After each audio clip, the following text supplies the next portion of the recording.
क्या किया गया? अब दूसरा इसमें 1813 में है कि 1813 से पहले जो ईसाई पादरिया थे, ईसाई व्यापारी थे, उनको भारत आने का अनुमति नहीं दिया जाता था। वह भारत में आकर के व्यापार नहीं कर सकते थे।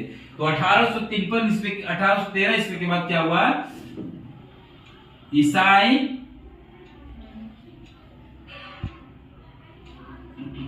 ईसाई पादरियों को भारत आने का छूट मिला। ठीक है। दूसरा क्या था? पहला था कि कंपनी को भारत पर व्यापार करने के अधिकार को क्या किया गया? समाप्त कर दिया गया। क्यों? खाली चीन और चाय का व्यापार, चीन के साथ और चाय का व्यापार कर सकते थे। दूसरा क्या था?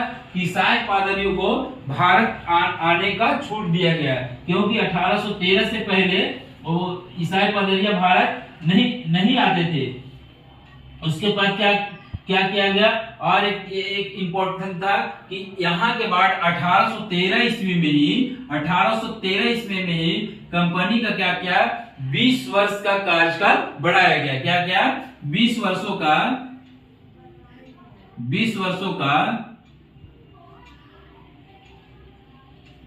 कार्यकाल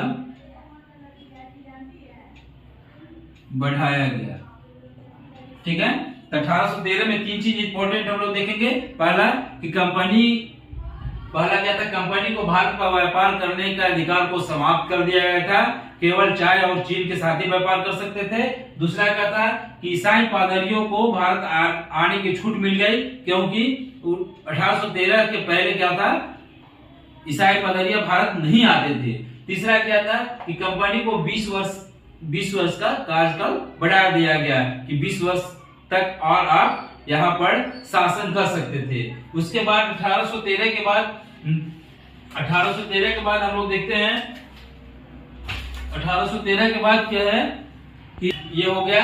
उसके बाद हम लोग देखते हैं 1813 के बाद अगला 1833 चार्टर एक्ट क्या था? तो हम लोग देखते हैं अगला क्या था? 1833 चार्टर एक्ट। हम लोग तो 1813 देख लिया। 1833 तो 1813 में जो कंपनी को व्यापार करने के अधिकार को छीन लिया